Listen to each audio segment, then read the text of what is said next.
Thanks so much for joining, Justin. Great to hear a bit about, I guess, your Hellsius experience and how we might be able to help, right the ship. Great, thanks, Cam. Hellsius Network is like the best name ever because, wow, I mean, what else could you say about the last year other than just bankruptcy hell? I mean, it's just been horrific for so many people, and myself included. I'm a sailor by trade, so I work on ships, and I basically, had saved up a bunch of money, and I was always trying to buy a home. That was my thing, but the prices kept going up, and every time I'd save more money, the prices would go up, and I just eventually I was like, well, screw it, I'm just gonna buy whatever I can afford. So I bought this house. It was kind of not in the best neighborhood, and I'd go out to sea and I'd come back. I was driving home and I pulled it up to my street, and there was caution tape, and I pulled up and there's a police officer there. I said, okay, I need to get into my house. And he said, it's like, you live on the street? He's like, okay, I'll let you in, but just wait, homicide wants to talk to you. And I was like, that doesn't sound good. So I go into my home, and this guy from a movie comes dressed with a suit and a tie on, and he starts asking me about my security camera that I had. And it turns out that someone had gotten shot, basically catty corner to my house, in the street, and died. And when that happened, I basically decided it's time to move. So I was like, I need to get out of here. And I sold my house. And it did appreciate in value, and I took all the money from that, and I'd been talking to my girlfriend about settling down. We were going to buy a house and, try to start a family. That's basically what we're talking about. And I just kind of realized that I didn't quite have enough money, and, then inflation started to kick in, and it was I started to freak out because I was realized that all my money was getting inflated away. And after this experience of saving and never quite catching the housing prices, it's just really weird on me psychologically. And I started looking for other investments, and I'd kind of messed with crypto trading a little bit over the previous year, and I'd made money on it because I think everybody was making money at that time. This is kind of embarrassing to say, but a lot of people in the crypto space, when they kind of get into trading crypto, they start seeking out YouTube influencers that are kind of teaching them about it, and you're learning about blockchain technology and all these things, and the possibilities of how it could change the financial system and all these amazing things, and you get really sold on the idea that this is amazing idea of owning your money. So I decided that what a great thing to invest into. The ETH 2.0 update was supposedly coming. It seemed to me like that was going to be big at the time. So I basically put my money into Ethereum, and I take full responsibility for that. That was something that I knew if it crashed, I was like, well, okay, then I'll lose some money, but it won't be everything. But one of the guys that I've been following, who's an influencer, who I actually used his promo code to join Celsius.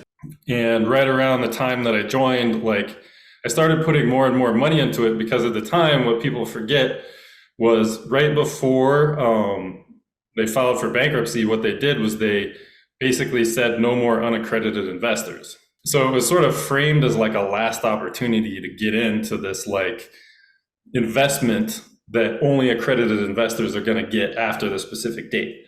So I basically put my money in, all of it, into Celsius. Honestly, at the time, it looked like a bank. It really looked like a bank. It was represented as a bank. I thought it was a crypto bank. That's what I thought it was. And, my girlfriend, who's Colombian, her and I always kind of talk about her country versus my country. And we sort of have this attitude that things just kind of work better in my country. And I just didn't think in my country that would ever happen. I didn't think in the United States that anyone could just put a crypto bank up on the internet and collect billions of dollars and no one would do anything about it. I just didn't think that was possible. I had more faith in the US institutions than that at the time. They freeze withdrawals on my birthday, and I was kind of like, uh-oh. And then a month later, they filed for bankruptcy. And that's when I sort of got into Twitter, and because I realized that a lot of people were talking about it on Twitter, I got on Twitter and I started realizing that this was like really bad news. Like I was potentially not going to get any of my money back. My cousin is a lawyer, and I called him up to kind of ask about it.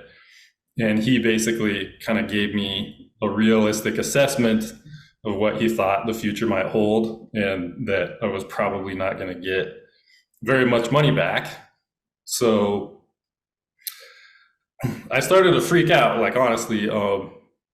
And the truth is, people don't understand this about financial disaster. You kind of go through grief in the same way that you go through grief if you lost a person. So there's like stages of grief, and it's not like a linear pathway. So it's not like first stage to last stage. You can regress to other stages. You can go to, psychologically, that's what's going on in your head.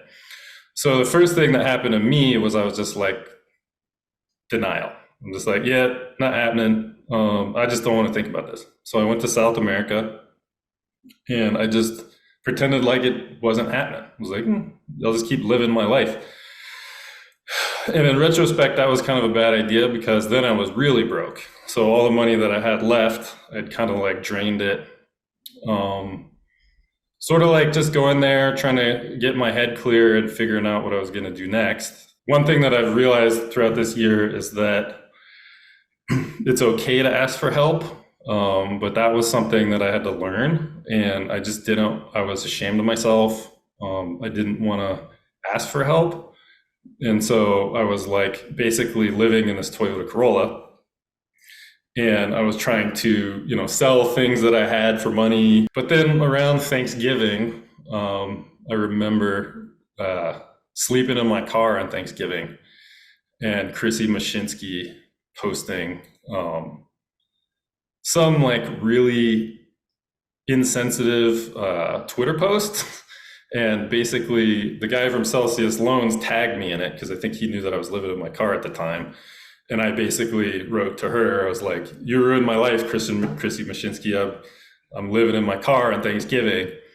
And she blocked me. That's the way they deal with things. They just block people. It's like, oh, yeah. I'm going to go have my Thanksgiving feast. Goodbye. Yeah. In her like, mansion, wherever it was, right? So around that time, I realized like it's not working out.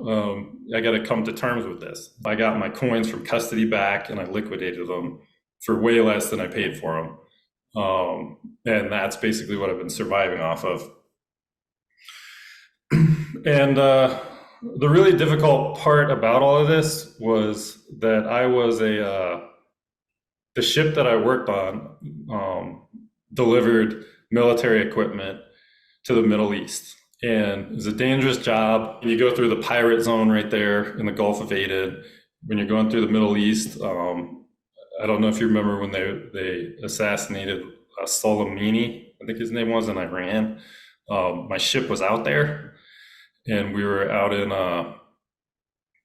the Persian Gulf trying to get out. And in order to get out of the Persian Gulf, you have to go right next to Iran. So we were trying to leave, and we were queried by the Iranian Navy, which they're like one of those scarier navies. If you've ever seen we didn't have anything to do with this assassination. Yeah, it's like, we're just a ship, we're a commercial ship. And we had to turn around and basically wait for the military to escort us out. And, it's just things like that. It's a dangerous region, but and it's a dangerous job. As an electrician, you work with high voltage. Water and electricity don't go well together. There's a lot of dangerous things you're putting your hands on, and you really are kind of risking your life to get these ships from point A to B.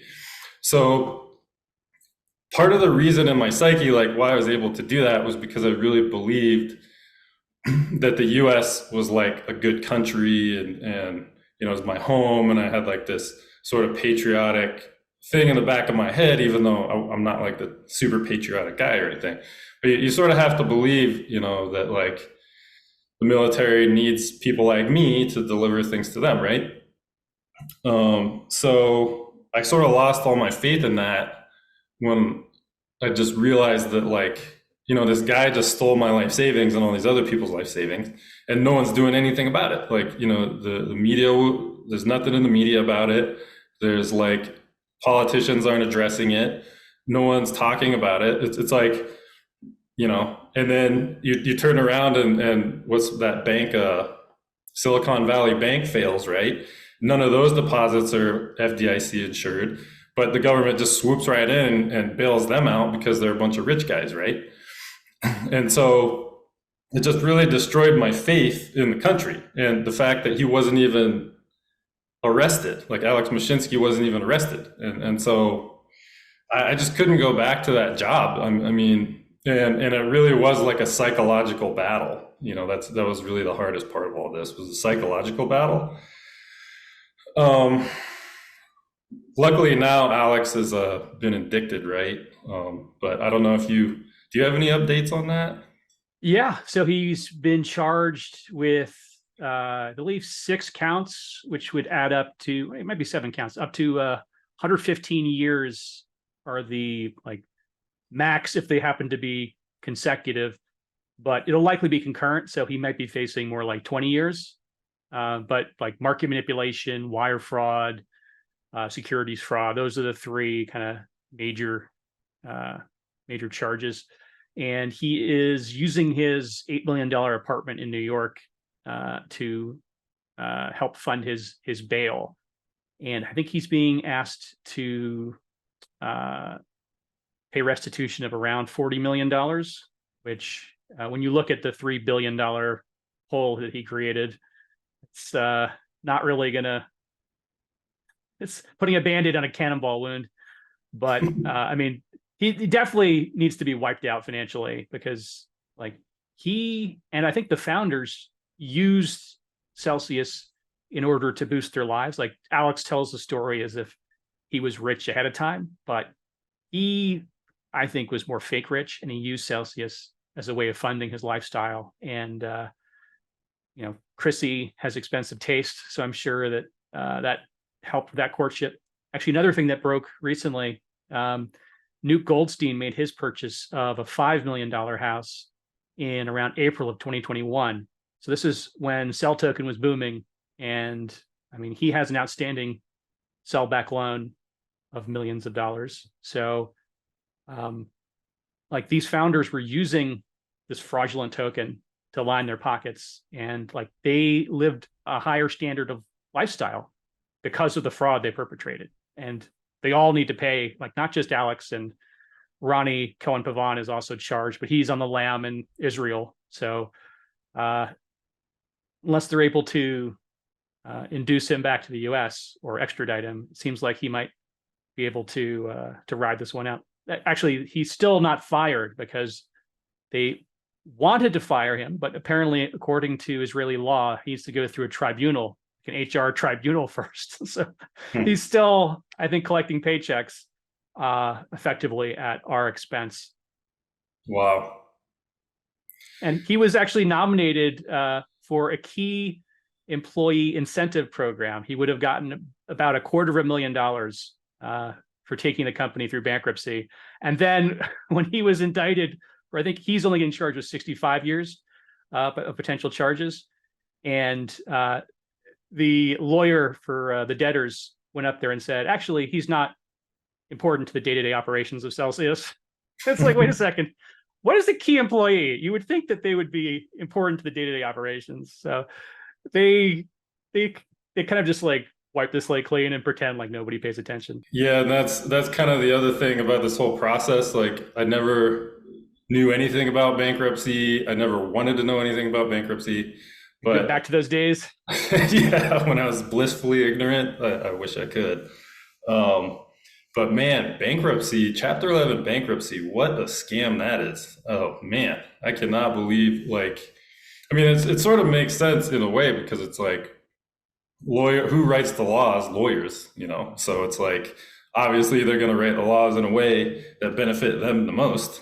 And they just kind of swoop in and like vultures and just, destroy the estate. And in this case, it's people's life savings, and it's like, what that will do to a person is just like, it destroys your spirit. It destroys it's like you're watching these guys come in and just take all your money and just do whatever they want. And, and then it's like the guys that perpetrated the fraud on you aren't really even going to get in trouble. You're not sure if they're even going to get in trouble. It just really takes a toll on you that, like, the justice system doesn't work for you. It's like, it really, cements the fact that there's like a two-tiered justice system in the United States. And it really just, and if you're a guy like me that like feels like he's followed the rules, feels like he's, done everything right, that he was, benefit to his country and all these things, it'll just really destroy your spirit. And that's kind of what happened to me. So, but in the end, you just kind of have to pick yourself up, dust yourself off, and come up with a plan, to move forward. That's really all you can do, right? If you're not growing, you're dying. So it's like, you got to figure out a way, take responsibility for yourself, even though I don't take responsibility for the Hellsius fraud. I take responsibility for putting my money into Ethereum, but I just, the Hellsius fraud is something I can't take responsibility for. Yeah. Well, you were prepared for the market risk of holding a potentially volatile asset, but not that asset itself would be taken away from you by this company that was supposed to be as reliable or more reliable than a bank. Exactly. And the fact that they did that for so long, representing it that way. And, we have institutions that are supposed to like check on it, like the SEC is supposed to not let these things happen. And one of the interesting aspects of this, while we're on the topic, because like Hellsius initially was incorporated in the UK, and they effectively ran from the Financial Conduct Authority in the UK, basically the SEC equivalent of the UK. And then in mid 2021, they moved to Hoboken, New Jersey. And I was helping Chase with his documentary, and we got a chance to talk to Jason Stone, and he had some insight that Roni Cohen-Pavon, the legal wizard at Hellsius, he was saying that they effectively were using this transition to have something like a legal arbitrage isn't the right word, but like a way of being free of oversight from either regulatory body because they were transitioning. So they could basically do what they wanted in the interim. They were telling us that they were regulatory compliant, but all they did was file a Reg D with the SEC, basically saying we're exempt from regulation. So yeah, they did some things that, like, if you go on their app, they have this thing that's insurance. It says on the app insurance, and they say it's not available right now, but it's coming, right? So it just gives you more of a sense that it's all just to like manipulate you more, right? They never actually did that. They never got insurance, as far as I could tell, or did they? I think they may have had some sort of insurance policy like with their custody provider, but that would be only against like somebody hacks them and they lose money. Not that Hellsius is a bunch of dumbasses that just lost $811 million in the bull market of 2021. Like, they didn't have insurance for their own stupidity. Right.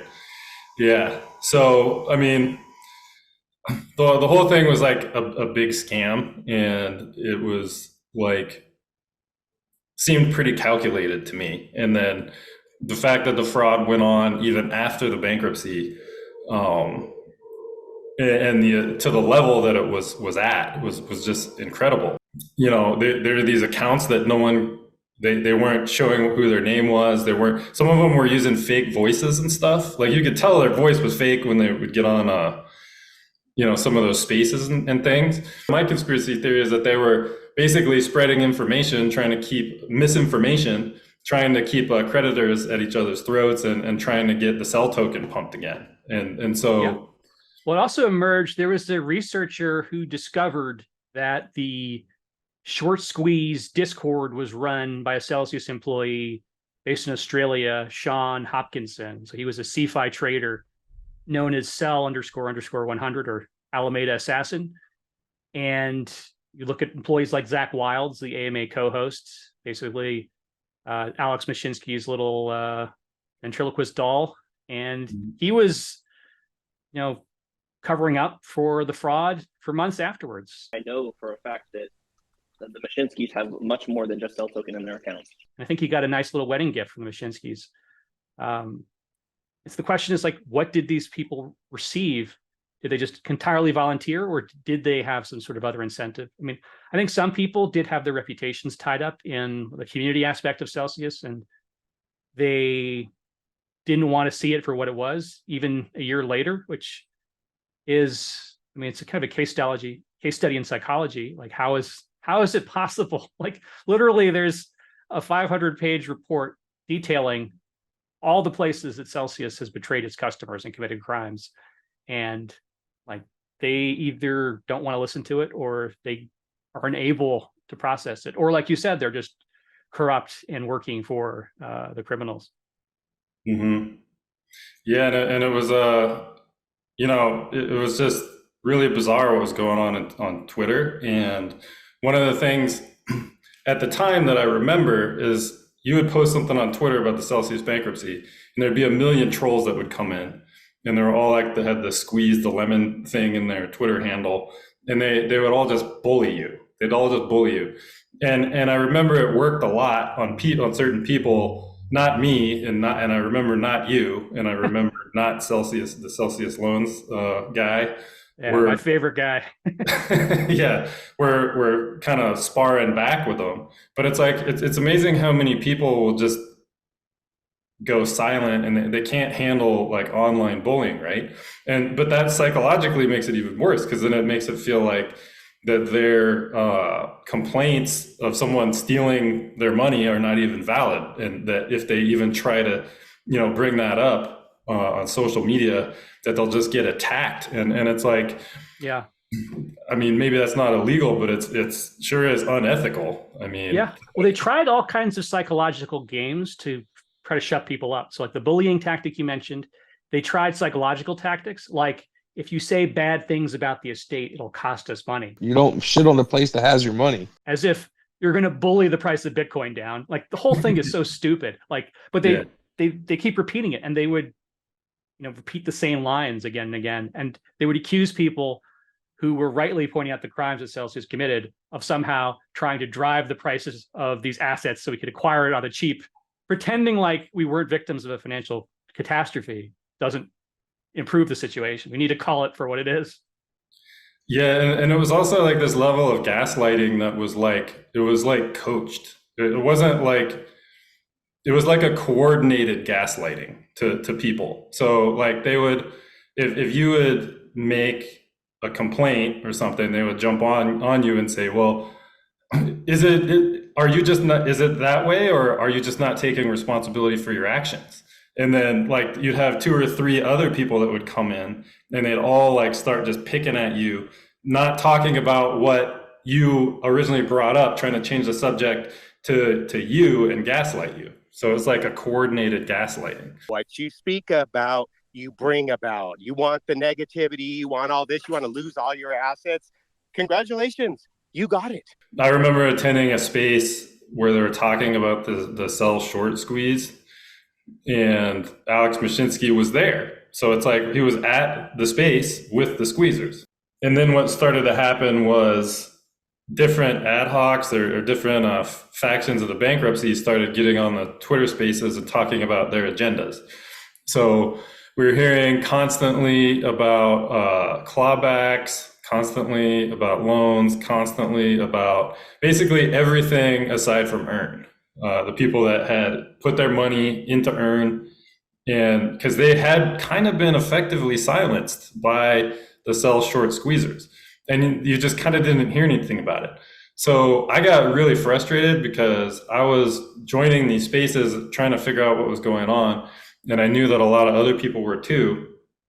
So eventually I changed my Twitter handle to Forgotten Earned Creditors, which I'll probably change it back at some point because I feel like we're in good hands now.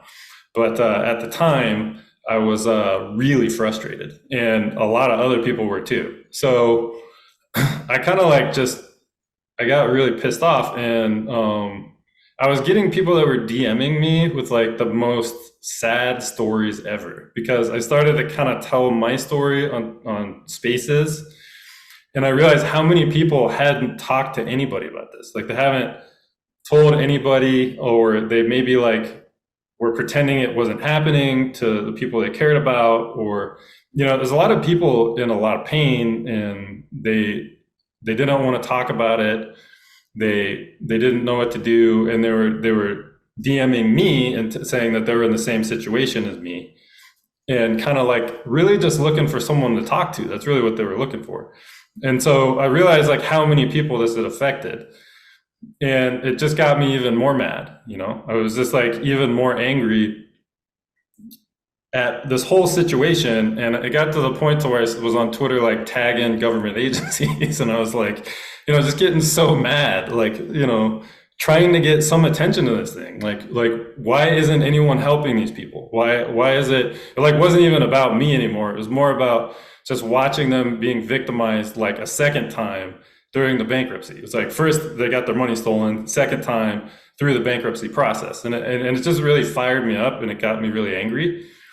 And you know, ultimately we ended up with this earned ad hoc because of like some really good work from some earned creditors.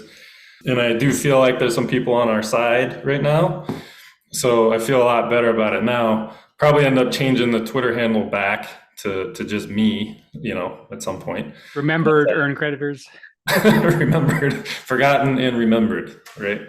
But that was really the reason why I wanted to do this whole interview, because of all these people that DM'd me and were looking for someone to talk to. I wanted to show them that it's like okay to talk about it. It's okay to talk about it.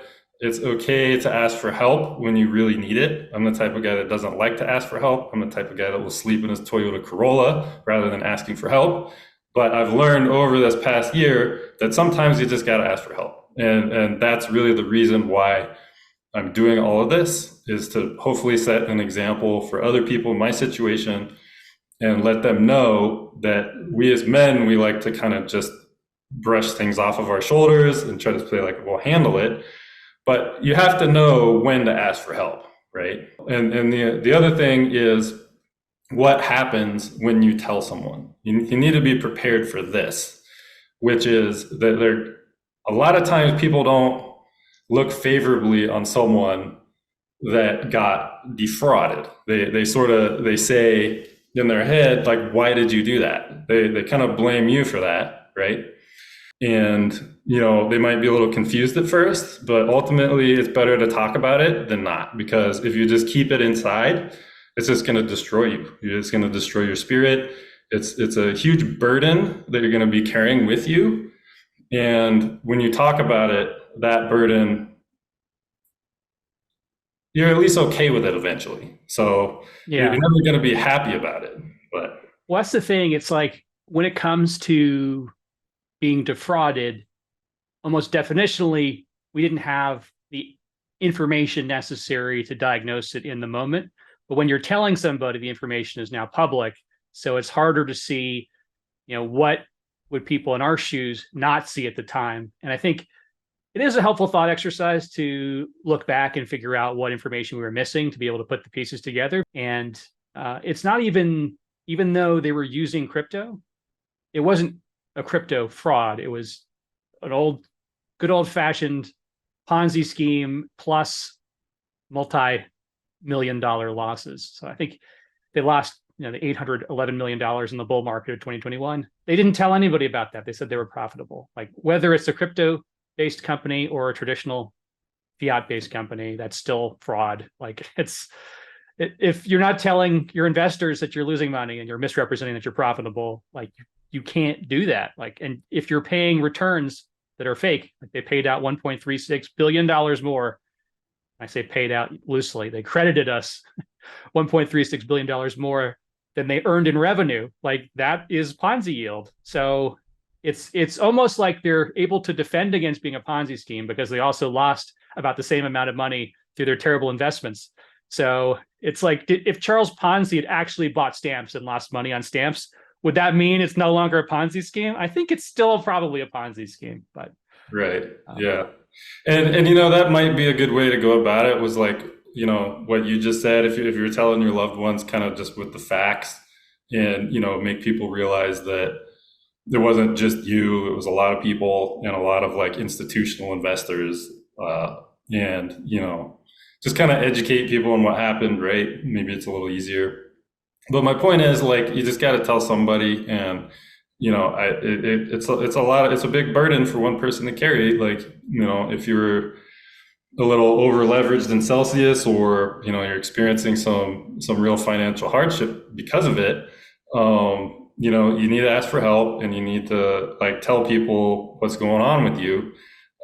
They might not understand right away, but they will eventually, and that'll help you become okay with it. The real reason that I put all this money into Hellsius is because I wanted to buy a house and start a family with my girlfriend. Okay, that's what I realized was the motivation. What I did want to caution people against is like this idea that you can become a hodler if the market tanks. So it's like, so you're going to go for like a short-term play, and if the market tanks, then you become a hodler, because that's sort of what happened to me, where I'm like, well, I'm going to do the short-term play where I think Ethereum's going to pump for ETH 2.0. And if it doesn't work out, well, I can always just hold it until the next bull market or whatever, right? So I would caution against that, because we just never know what's going to happen in the crypto space or anything really. Like, these coins can disappear and all of that. And the more I've become educated about this, the more that I see the flaw in what I was trying to do. And I do feel like that's a justification that some people make that I wouldn't do in the future. That's basically what I was trying to get at there. yeah. Well, I know that like one of the things that I was looking at in terms of like the Bitcoin price charts, I think if you were to buy in at like the least opportune time, it would take about 5 years to get back to roughly even, like the worst case scenario. I wouldn't be able to withstand being caught up in the daily trading activities. Like, it just would be too much for me to bear. So I'm kind of just, I've bought the assets that I'm interested in. I'm just holding on, and kind of that's that approach I feel comfortable with. But it is a bumpy ride, and if you needed to access that money in the near term, it can become problematic, right? Because you'd have to liquidate at disadvantageous prices, and then it can get like pretty wiped out easily. Right. Yeah, and I mean, I have a lot to learn about all of it too. Going forward, my strategy is just going to be more long-term, and definitely not built for the short-term plays. So that's what I've learned. Maybe some people are, but I just, you know. Yeah. It'll be nice once they like, I feel like regulation's kind of a hot topic, but it'll be fantastic if we're able to get regulations around stable coins and just trading like exchanges, because there's all sorts of games being played on exchanges, and it's hard to have trust in these markets when like there's all this market making going on where it's just people buying and selling the same token to themselves. And like, how are we able to assess the markets if a lot of the volume is fake? Like, it's impossible. So it is difficult to have, I mean, it's hard to have confidence in any of these prices. But I mean, there are people such as ourselves that have an interest in holding these assets. It's just figuring out what the true and fair prices are. That's, I think, something we won't really get until the markets are better regulated. Right. Yeah, that makes sense. So, yeah, I mean, basically now I've just been focusing on sort of what's kind of next. And I mean, I sort of feel like, you know, you need cash to invest, you know, so that's the first step. trying to figure out how to get cash.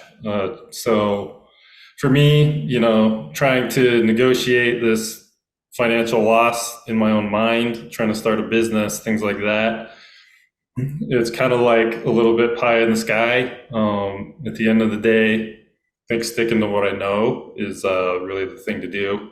So my plan is to basically just progress my career more and, you know, earn money and, you know, invest it in the right places more safely and more diversified. So that's been kind of my 5-year plan. And so what I did was I basically, there's something in my industry that allows you to sail on any ship, basically unlimited tonnage. For people with experience like myself to become engineer, so get an engineer's license. And the reason I never did it before was just due to the expense. And so, you know, desperate times call for desperate measures. So I started taking these classes that will allow me to get that license. And I just put them on a credit card. And I'm just like, well, if I gotta go bankrupt doing it, whatever. At least just get me those endorsements so that I can get those jobs that I need, and then, you know, rebuild from there. So, but a better alternative is if I could get some help from someone maybe that's in the position to do that. These classes are around $17,500 just for the classes. I've already started doing everything, and I'm going to do it either way. But if you do have the means to help someone like myself, then I would definitely appreciate it. And I don't think that it's the end of me. I don't think it'll be the end of my dreams. I just think that it's a bump in the road, and if I get the right help and the right path forward, then, you know, I believe that I'll be in a good place again, so that brighter days will be here. It's been over a year now, and I'm actively working on my recovery. So that's my story, and I hope that it inspired maybe someone and maybe helped someone. And you can always hit me up on Twitter if you need someone to talk to. I'm if you don't have anybody else, then DM me. I'm more than happy to do it. Unless you're a scammer, I'm not going to fall for it. Okay, I just won't. Okay. We've had a master class in watching for that in the last year or so. So impossible to get us twice. Yeah. I think thanks so much for telling your story. And I think it's like your emotional maturity is like radiating through it. It's a lot to have dealt with everything you went through in the last year. And like, I think it's awesome that you're able to have charted out this path for yourself with this course. And I know we'll raise at least some money to help you towards that. So it'll be, I guess, nice to hear how that goes. Has the course started yet, or when does that kick off? Well, it's a series of courses. There's 5 plus some other requirements. So I've already started doing it, and I basically got something on my credit card where they're offering a promotion. It's like a low interest rate for this period of time, and kind of happened right at the right time. So I'm like, well, I'll take that and just start taking the class, because it's like, I just got to make things happen. I can't like sit around waiting for, some magical business to take off. So I'm going to make it happen. And I already passed the exams. I just have to finish the classes. And then I can start sailing as an engineer. I can start hopefully helping the world, helping inflation to come down, getting more materials, shipping things. I think I'm going commercial now, and starting to deliver the goods to people, and try to progress in my career as an engineer, and invest in my family, and invest in myself, and invest in assets for the long term. That's basically my my goal. And and there's a lot of people that have really helped me in the, I would say someone that I've never actually met or really talked to at a Twitter Spaces was like Simon Dixon. I think everyone really appreciates what he's done for everybody. You, Cam Cruz, who are keeping people, really are keeping people informed, and also being like a warrior for, you know, the people that can't emotionally do that. You know, they don't have there's something that they don't have that allows them, whether it's a personality or you know, there's a lot of people like that are on the sidelines not talking, but they're really having a tough time. And I know, because I've talked to a lot of them, and they're not on Twitter Spaces. They're not, you know, raising their hand, talking about their complaints and things. But there's just a lot of people in a lot of pain, and you know, people that do have a strong enough voice to help them. It's really been help. It's just been great, and there's so many of them. It's like hard to name all of them, because it's like one of the things that's been so impressive about this like Hellsius creditor community is just like the level of people that have kind of just emerged, like these really talented, smart people that are fighting for like a better recovery for everybody. It's like they've done a better job than like the lawyers in my mind. You know, there's like these just people like, you know, checking whether things are true, you know, getting support, like the whole, there's actually a lot of politics has been going on, you know, between the different creditor groups, trying to come to agreements, not cost the estate too much, and then dealing with the lawyers and the UCC and everything. It's like there's so many people that have really been like heroes in all of this, and I just can't thank you all enough. You know, it's been really, really amazing to see that people just step up, you know, and made this their thing, you know, just because so many people are in so much pain. So it really gives me faith in humanity to see, you know, what can happen in times of tragedy.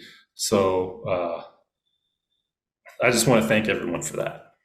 That's awesome. Yeah, I totally agree. It's the quality of people that have emerged, like that makes it worthwhile investing the time to make sure that, you know, we can get through this all right, and kind of shine a light where it needs to be shown. And then hopefully in 2024, we can put this episode behind us, and everyone can start to rebuild to whatever extent possible.